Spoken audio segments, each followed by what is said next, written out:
9. Crash spacecraft. The British billionaire and Virgin Galactic founder Richard Branson started his company with the vision of someday turning the sci-fi idea of space tourism into a reality. Part of making his vision come true involves designing and building experimental spacecraft, which can be a long trial-and-error purchase with tragic results. Branson and his colleagues learned this lesson the hard way in 2014, when one of their prototypes, rocket VSS Enterprise, catastrophically broke up in midair during a test flight over the Mojave Desert. The accident happened 11 seconds after the rocket was dropped from its carrier aircraft. It blew apart into pieces, leaving a 35-mile-long trail of debris across the desert floor. Pilot Peter Seibold survived the explosion with serious injuries, while his co-pilot Michael Olsbury died in the crash. Investigators found the engine intact, ruling it out as the cause of the crash. The National Transportation Safety Board ultimately concluded that Olsbury prematurely unlocked an air brake device for re-entering the atmosphere. In its final report, the agency blamed inadequate safeguards, insufficient pilot training, and lack of Federal Aviation Administration oversight for the accident. Branson has continued his quest to turn space travel into a recreational activity for the public. He had a close call himself back in 2021, when an experimental spacecraft he was riding veered off course.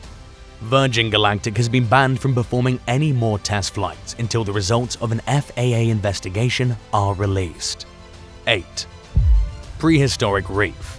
Southern Australia's 76,000 square mile Nullarbor Plain is part of 18% of the country classified as desert.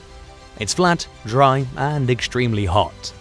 But the region looked much different 14 million years ago, when it was covered by a lush tropical ocean, and in 2022, researchers from Curtin University in Perth found evidence that it was once home to a thriving and colorful coral reef. They made the discovery while examining satellite imagery of the region and noticing a bullseye-like formation, which they identified as the remnants of some kind of seabed structure. It's the first formation of its kind ever seen on the Nullarbor Plain, challenging previously held beliefs that the area has always been barren. The ring-shaped structure measures between 3,950 and 4,250 feet in diameter. It's completely unique from anything else found on the Nullarbor Plain, and the area's modern geological processes can't explain the reasons behind its existence. Geologist Milo Borum described how the team observed evidence of the channels of long-vanished rivers, as well as sand dune systems imprinted directly into limestone. The Nullarbor Plain is just one of several areas of Australia that are now covered in desert, but once contained seas and rainforests for millions of years. Experts hope that by taking a closer look at these regions, they can learn a lot more about the beginnings of both Earth and our solar system. 7. Ancient burials. In 2005, while searching for dinosaur fossils in the Sahara Desert in Niger, University of Chicago researcher Paul Sereno and his colleagues came across the bones of a woman and 2 children who died embracing each other. More skeleton discoveries followed as the team dug in what turned out to be an ancient cemetery filled with nearly 200 ancient human graves. They also found the fragments of large fish, crocodiles, and other animals that aren't found in the desert, leading them to think that the burials most likely date back to one of the Sahara's green periods. The researchers narrowed the remains to 2 distinct groups of people and 2 possible time periods. The first group, known as the Kifian, colonized the area about 10 to 8,000 years ago. It was one of the wettest and greenest times in the Sahara's history, known as the African Humid Period. The Kifian people were tall, with some adults standing more than 6 feet high. They were skilled hunters and spearfishers who ate wild animals and large fish, which they caught in a dried-up lake that no longer exists. One man's leg bone contained ridges that were indicative of him having massive muscles, suggesting that the population was healthy and enjoyed an ample protein-filled diet. The Tenerians, who lived in the region between 7,000 and 4,500 years ago, were smaller than the Kifians. They had a mixed economy full of hunting, fishing, and cattle herding, and they often buried their dead with jewelry and ritual poses. An analysis of the first grave Sereno's team found showed traces of pollen, indicating that the mother and her 2 children were buried on a bed of flowers. Other burials had a young woman with an armband carved out of a hippo tusk, a man sitting on a turtle shell, and a man's skull sitting on a clay vessel. It's hard to imagine a time when such an inhospitable desert had water and abundant plant life, but the Sahara has experienced many green periods over the years, thanks to the annual monsoons that once fell in the northern region. The Kiffian and Tenerian people both lived during lush periods, which were punctuated by dry periods in between. They were biologically distinct groups who were unrelated to one another, lived very different lifestyles and at different times, but they buried their dead in the same place. 6. Fukang Meteorite. In 2000, a Chinese hiker found a massive rock full of unique golden crystals in the Gobi Desert.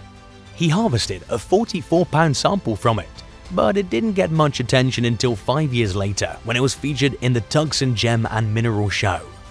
The stone caught the eye of a University of Arizona professor named Dante Loretta. He and several colleagues investigated the specimen and determined that it was a meteorite that slammed into the ground 4.5 billion years ago in China's Jiangxing province. The team named it the Fukang Meteorite. It belonged to a group of space rocks called pallasites, which make up less than 1% of the meteorites found on Earth. The Fukang Meteorite is made of silvery nickel, iron, and olivine crystals, which researchers say look like relics of forming planets. After its discovery, it was cut up into pieces. Given its rarity, the rock is extremely valuable, with just 1 gram selling for as much as $30.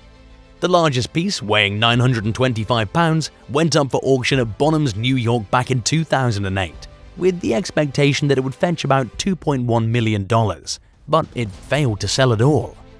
The Fukang Meteorite is considered the shiniest pallasite ever found, but the largest similar sample in existence weighs 1,400 pounds and was found in Kansas by a space rock hunter named Steve Arnold in 2005.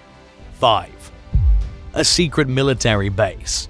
Deep in the central Australian outback near Alice Springs, there's a satellite surveillance base named Pine Gap. Jointly operated by American and Australian intelligence groups, some of which include the United States Central Intelligence Agency, the US National Security Agency, and the US National Reconnaissance Office. More than 800 employees work at the site, which houses a massive computer that controls American spy satellites as they pass over areas spanning roughly 1/3 of the Earth, including the Middle East, China, and Russia's Asian regions. The exact nature of operations at Pine Gap have always been kept secret, which is one reason why it was built out in the middle of nowhere. It's also too remote for spy ships to intercept its signals, making the location strategically very significant. Pine Gap's intelligence-gathering satellites are used for detecting airstrikes, nuclear weapons, and other military and intelligence points. The base is considered critical to both national and global security. In 2018, Netflix and ABC aired a 6-part political drama called Pine Gap about the site. While the storyline is considered fictional, the show is allegedly based on insider information from NSA veteran David Rosenberg, who worked at Pine Gap for over 18 years, from 1990 to 2008. This is probably as close as anyone could hope to knowing what really goes on at the secretive clandestine site. 4. Prehistoric human footprints.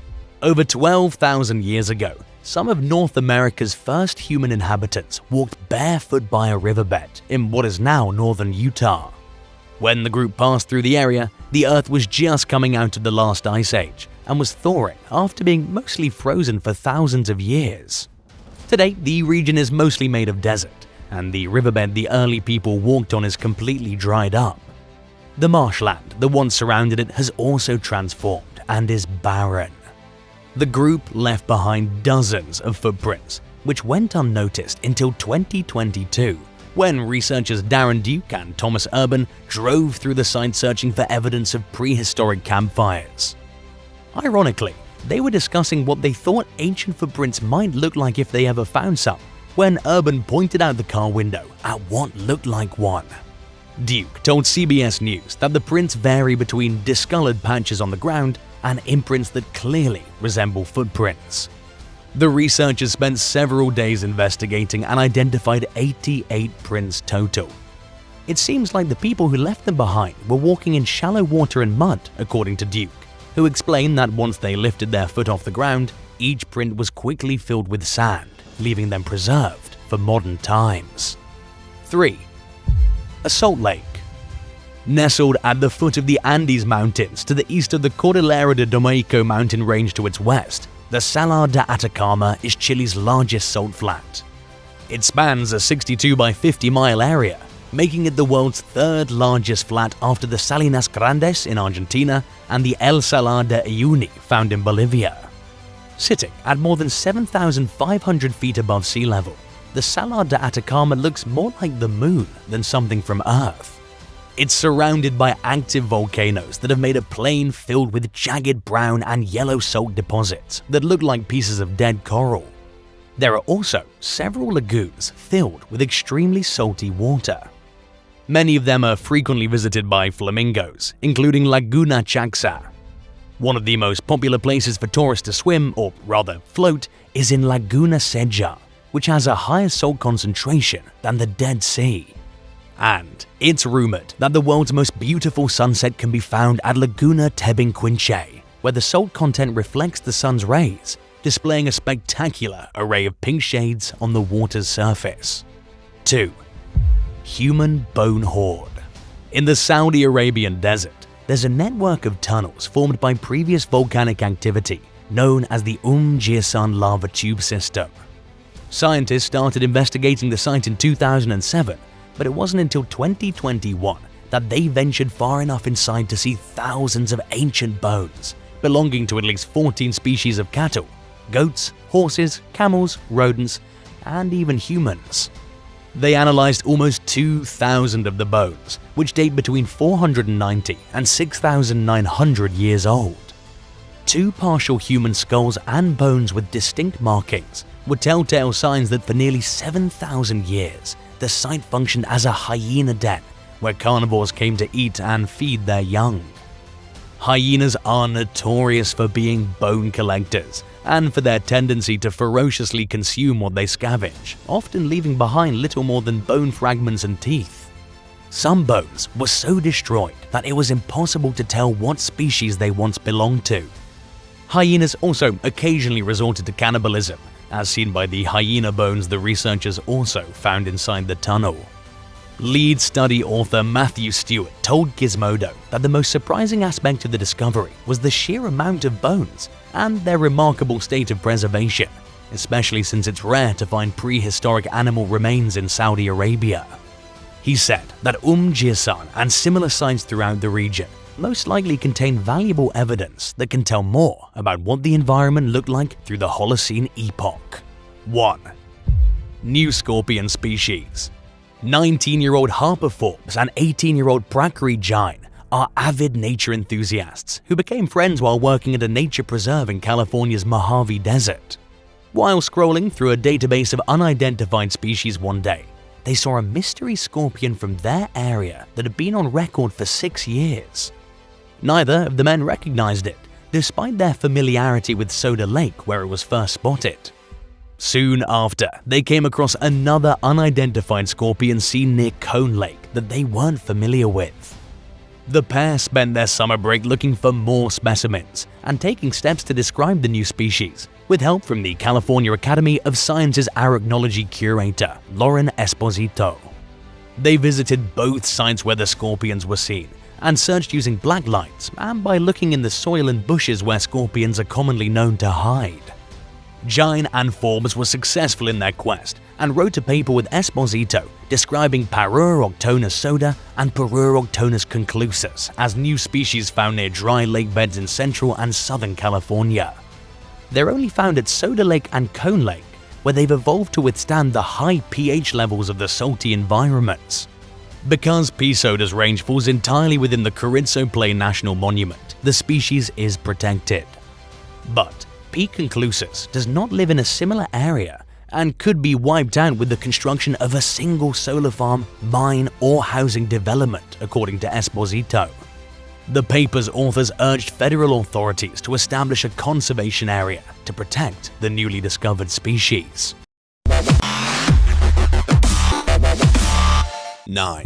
German submarine U-534.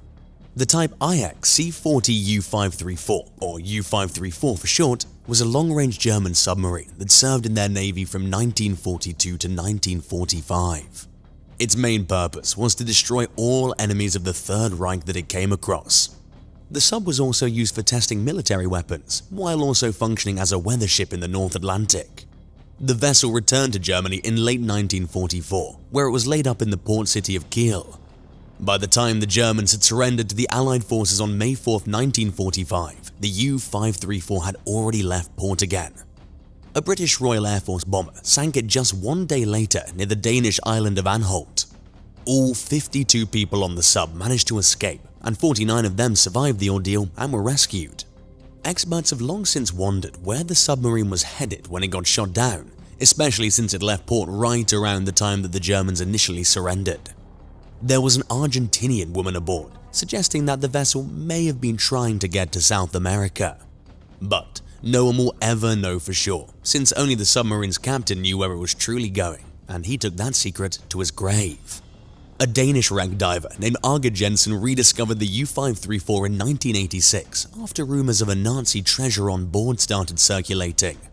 The ship was raised, and although it turned out to hold nothing of monetary worth, it offered a historically valuable glimpse back in time. 8. Cold War relics in the Caribbean. Outside of Cuba, it's extremely rare to find Cold War relics in the Caribbean region. One unique exception to this is the former Pearls Airport located along Grenada's northeastern coast. It functions today primarily as grazing land for nearby farm animals. Established in 1943, it was the country's first ever airport. During World War II, the Allies used the site for military aircraft. After the war, it was reverted back for civilian use, primarily serving under the name Leeward Islands Air Transport (LIAT), which transported people to and from other Caribbean islands. There was no major military activity at Pearls again until 1983, when US Marines captured the airport during the Americans' invasion of Grenada. In a mission codenamed Operation Urgent Fury, American troops took over the island within days with reinforcements from 6 Caribbean nations. The US invaded Grenada during the construction of the Morris Bishop International Airport, which was being built with the help from Cuba and the Soviet Union. These alleged communist connections are what first compelled the Americans to storm the coast. Supplies for the new airport were ferried into the country from Cuba to Pearls, where many abandoned aircraft from that time remain to this day. The property is home to an old Cubana Airlines plane and a Soviet crop duster, which were damaged during the invasion. Visitors can walk right onto the site and explore the aircraft if they're brave, but are told to be mindful of the cow and goat waste they're likely to spot on the property where livestock tend to roam. The former airport is also a touchy topic for some locals since it stirs up memories of the invasion, which left some deep emotional wounds, and tourists are asked to be respectful considering those sensitivities. 7. The Bismarck. Built during the late 1930s, the Bismarck was the most formidable warship in Europe for a brief period. Its short-lived glory ended though when it sank just 8 days into its maiden voyage. During the first few days of the mission to intercept Allied cargo ships carrying supplies to Britain, the vessel sank the legendary British flagship known as the HMS Hood. The English were infuriated by this and sent the British Atlantic Navy after the Bismarck, with instructions to attack with full force. An all-out battle then began, and the British won while the Bismarck sank deep down to the ocean floor. It remained missing until 1989, when Robert Ballard, the same oceanographer who famously discovered the Titanic shipwreck, located the Bismarck's remains. The sunken ship was in shockingly pristine condition, with the swastikas that were painted on it shortly after its construction still clearly visible. What's even more surprising is the fact that the vessel was still largely intact even after landing on top of an underwater volcano and tumbling 2/3 of the way down the 3,300-foot slope. The hull was still intact, indicating that the Bismarck had completely flooded before it sank to this point. Otherwise, the hull would have imploded from the immense pressure of the surrounding water. Would you ever deep-sea dive to a shipwreck? Tell us in the comments and hit subscribe while you're at it. 6. HMS Pandora. Launched in 1779, the British Royal Navy ship HMS Pandora went down in history for capturing 14 mutineers in the South Pacific conflict who had taken control of another Royal Navy vessel called the HMS Bounty. Shortly into its return voyage to Britain back in 1791, the Pandora ran aground on the outer reaches of the Great Barrier Reef. It sank the next morning, killing 31 crew members and 4 of the Bounty mutineers that were on board. Colonial officials in New South Wales, Australia didn't even try to salvage the wreck. Because of this, it became lost to history until 1977, when a trio of explorers found the sunken ship. The Pandora quickly became famous as one of the most significant wrecks in all of the Southern Hemisphere. Archaeologists from the Queensland Museum carried out several excavations at the site between 1983 and 1999. The team found skeletal remains for several crew members along with fancy shoe buckles, buttons, wax seals, and a one-of-a-kind 18th century stamp that belonged to the ship's first lieutenant, John Larkin. They managed to dig up a portion of the wreck, but much of the vessel remains buried underneath what the marine archaeologist Peter Gesner described as a marine Pompeii. Raising the Pandora would be a time-consuming and extremely expensive task. The price of recovering the copper-sheathed hull alone was estimated around $60 million in 1998, and it would undoubtedly cost much more now. So, it's unlikely the wreck will ever be brought to the surface, and it's unknown whether there are plans to continue excavating and exploring it. 5. Iraqi Air Force jets. While searching for the Al Taqadum airfield west of Baghdad back in 2003, US military teams found dozens of buried Iraqi Air Force fighter jets. The shocking discovery was first made when one team member saw the tail fins of a Cold War-era aircraft barely sticking up out of the sand. It was easy to see that the planes were still fully intact at the time that they were buried, but nothing could be done to protect them. Several other planes were found beneath trees, draped by camouflage sheets.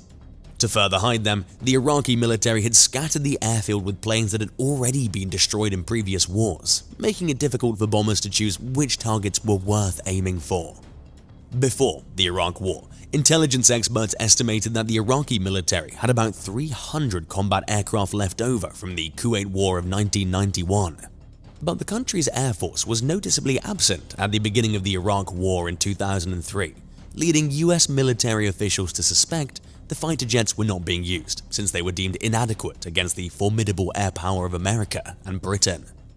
The search team was looking for weapons of mass destruction when it came across the planes, which are obviously a lot less dangerous. But as Congressman Portagos pointed out, they're still weapons that Iraq lied about and tried to hide. 4. HMS Bronington.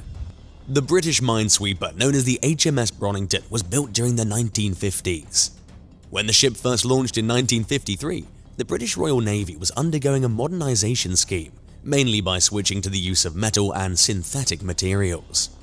The Bronington was one of the last vessels of its kind ever built, with the trademark mahogany hull that British wooden-hulled naval ships were well known for. It was one of the 119 ton-class vessels that were built in the 1950s for the British Navy, some of which were also used by South Africa, Australia, New Zealand, Argentina, and more. As part of his service in the Royal Navy, Prince Charles commanded the Bronington from February until December 1976. He was a well-liked skipper, but the 10-month stint really wore him out. At the end of his service, Charles left the ship in a wheelchair. In 1989, the Bronington Trust bought the decommissioned vessel in hopes of saving it. It was tied down in Manchester for several more years before being acquired by the Warship Preservation Trust in 2002. It was then relocated, but its owners went into liquidation during 2008, bringing any future plans for the Bronington to a screeching halt. Nature soon took over from there. Before long, there was a tree growing on the ship as it started to sink. The Bronington sank in 2016. At one point, there were plans to raise the vessel up, but like all the other plans people have had for it over the years, it never actually happened. The ship started sinking in place and remains partially submerged to this day. For a few years, efforts were made to pump water out of the ship, but that also stopped happening. Not everyone has given up on Bronington though. Speaking with The News, former Navy engineer Mike McBride said he believed the ship could be saved if someone would just finance the project.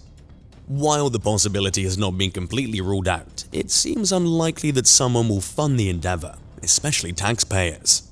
3. Fogwolf 190 Graveyard. More than 70 years ago, after the end of World War II, the US reportedly asked the Turkish government to bury over 50 German-made Focke-Wulf 190 fighter aircraft.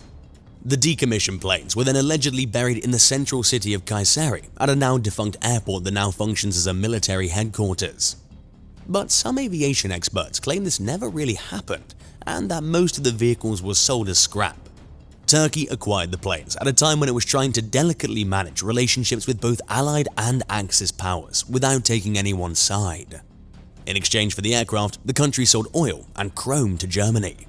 Whether the planes were buried or destroyed, they still disappeared one way or another, according to the terms of a secret agreement with the United States government. In 2015, researchers finally got permission from the Turkish to excavate the site where they believed the planes were buried.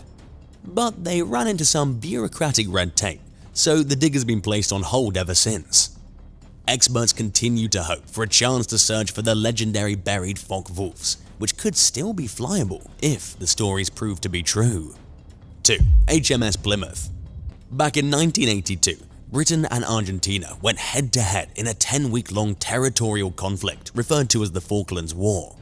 One of the most important vessels the British military had at the time was a ship named the HMS Plymouth. Soldiers used this vessel to launch helicopters and bombs at the Argentine forces, and their enemy struck back. At one point, a bomb struck the Plymouth's deck, causing severe damage to the ship.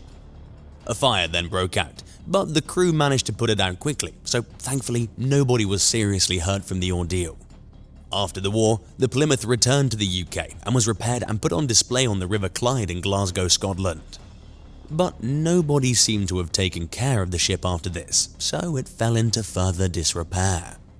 The Plymouth was left deteriorating for years before getting transported to Turkey, where it was demolished in 2014. Locals had fought to save and restore the ship, but it never happened. 1. The MA of Harlech. One day in 2007, a family of beachgoers spotted a partially buried World War II American fighter plane sticking out from the sand along a shoreline in northern Wales. Nicknamed the MA of Harlech, it was the long-forgotten Lockheed P-38 Lightning's third appearance in over 65 years. 24-year-old Second Lieutenant Robert F. Elliott was flying the plane when it crash-landed on September 27, 1942. He tried an emergency landing when the left engine lost power a little less than an hour into the flight, but then the right engine also malfunctioned. The plane landed in 2 feet of water. Elliott survived, but investigators accused him of being too careless and blamed him for the crash. Luckily for him, the UK's beaches were closed to the public for obvious safety reasons at the time, so the case received little, if any, publicity. In fact, the press was banned from talking about Allied disasters, and the wreck was kept under extremely tight wraps. There's no evidence that any beach visitors saw the wreck after the shores reopened, and authorities have always kept its location quiet to prevent people from interfering with it. The aircraft's guns have since been removed, but it still carries its fuel load.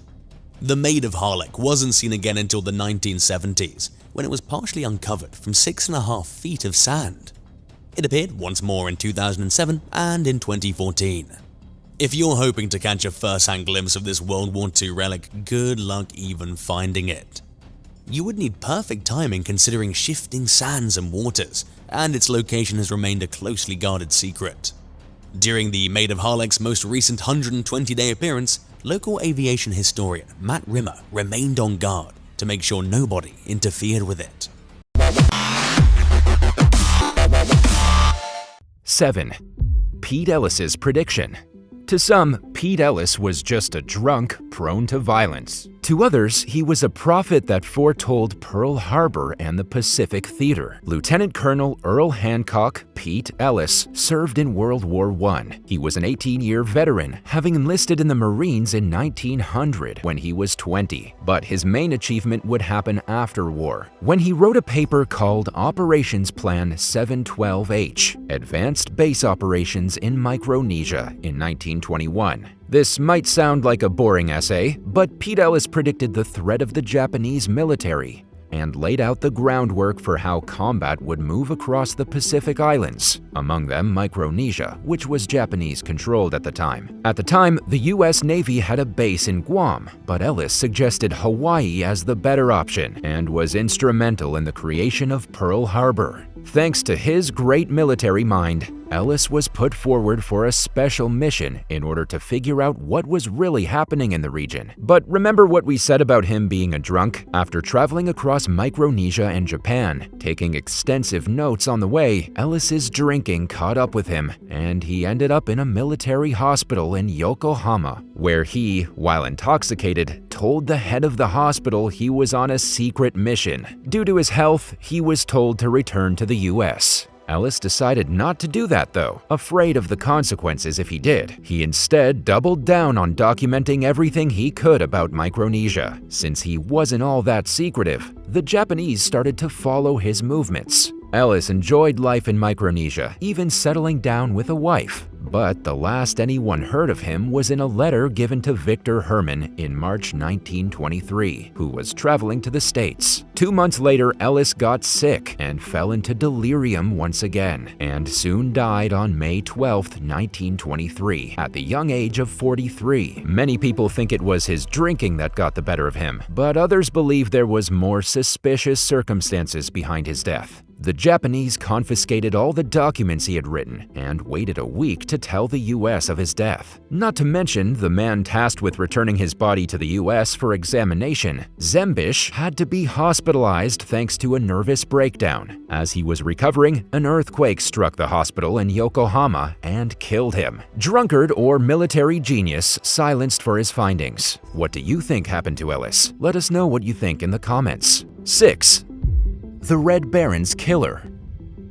Manfred von Richthofen, better known as the Red Baron, was one of the most famous figures from World War I. As a German fighter pilot, he shot down over 80 planes. But in the last year of the war, on April 21, 1918, the Baron was finally taken down from the skies. But who landed the fatal shot? The ace pilot had been flying over the Somme Valley in France, attacking a Canadian plane flown by Lieutenant May. The flight took place at low altitudes, and as a result, Australian soldiers stationed in the trenches below were able to fire shots at the Red Baron. Shortly after, Richthofen's plane veered to the right, crashing by a nearby road. At first, it was believed the killing blow was dealt by a pursuing Canadian airman, Roy Brown. But as more information came to light, it seemed more and more unlikely Brown had taken him down. Many believe it was a man named Cedric Popkin, one of the Australian soldiers who managed to shoot down Richtofen. But others debate that it was the work of two gunners, Robert Bowie and Snowy Evans. Bowie and Evans were manning Lewis guns and managed to get the infamous red plane in their sights. Immediately after firing at it, the aircraft banked to the right and crashed. Bowie remembers aiming at the Red Baron's body, and afterward hearing the guns of the plane stop firing, making him believe he fired the critical hit. Computer simulations from 2002 seem to suggest that it was William John Snowy Evans who killed the Red Baron, though. Sadly, Evans passed away in 1925 before his story could be told. 5. Flight 19.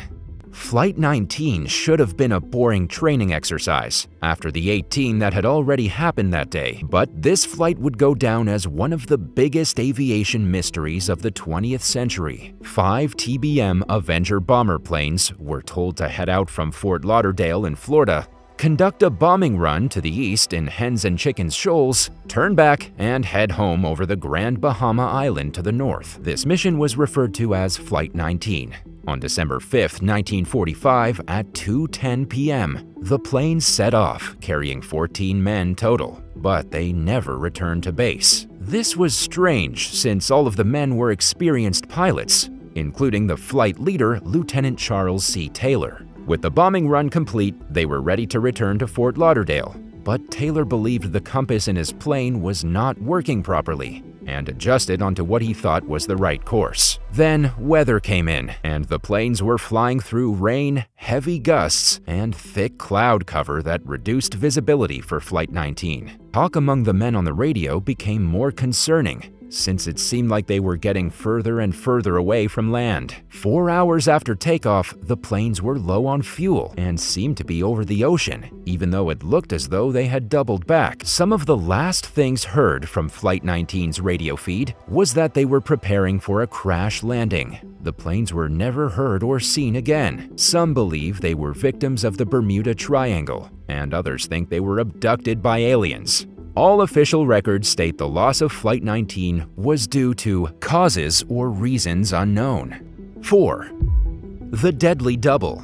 If you open the New Yorker magazine on November 22, 1941, you would have noticed a strange ad. It was the middle of World War II, so the picture showed a group of people in an air raid shelter playing a game. That wasn't the strange part though. The text alongside the picture raised a few eyebrows too. It read, Achtung Warning Alert. Just this alone would have been odd since it has both the German and French words for warning, but it went on to say, quote, "We hope you'll never have to spend a long winter's night in an air raid shelter, but we were just thinking it's only common sense to be prepared. If you're not too busy between now and Christmas, why not sit down and plan a list of the things you'll want to have on hand? And though it's no time really to be thinking of what's fashionable, we bet that most of your friends will remember to include those intriguing dice and chips, which make Chicago's favorite game, the Deadly Double." There were more advertisements, although smaller, dotted throughout the magazine too. The dice from the game were face up with the numbers 7 and 12, not conventional numbers for a dice roll, and nobody knew who placed the ad. This led the military and FBI to believe it could be a secret message. The US was not at war yet either, although the date that would later put them into the conflict was December 7, 1941.